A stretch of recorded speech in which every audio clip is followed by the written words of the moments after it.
Greetings, friends. Here is another installment of Difficult Scriptures Finally Explained. We need to explain a very important and misunderstood scripture in Genesis chapter 6, verses 1 through 4. In that account we read the following. And it came to pass when men began to multiply on the face of the ground, and daughters were born to them, that the sons of God saw the daughters of men that they were fair. And they took to them wives of all that they chose. And Lord said, My spirit shall not strive with man forever, for he also is flesh. Yet shall his days be 120 years. The Nephilim were on the earth in those days, and also after that, when the sons of God came to the daughters of men, and they bore sons to them, the same were the mighty men who were of old, the men of renown. Now many maintain that these verses, dear friends, mean angels married women before the flood and engendered a race of giants.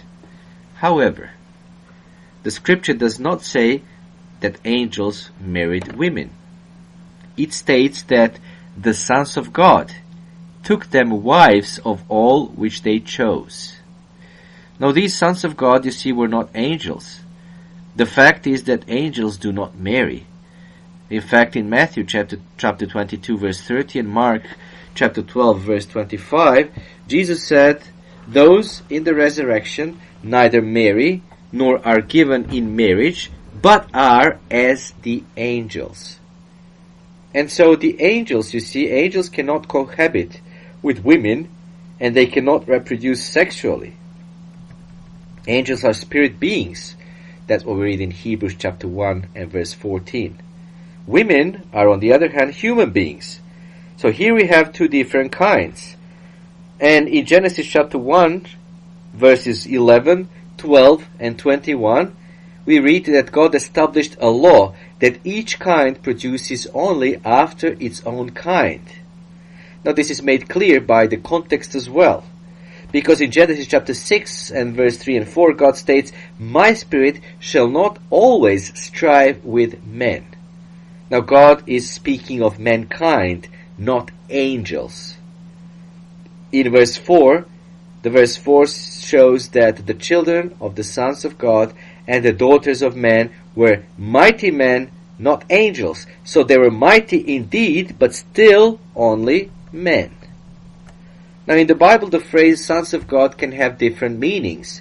The phrase sometimes refers to spirit-begotten Christians.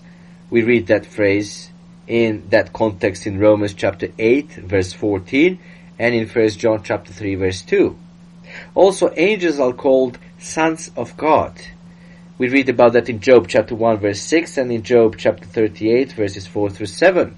But we must not forget that angels, as Jesus Christ says, neither marry nor are given in marriage. Now a third meaning refers to mankind in general, because all men are sons of God by creation. We read about that in Psalms chapter 82 verse 6, in Malachi chapter 2 verse 10, and in Luke chapter 3 verse 38.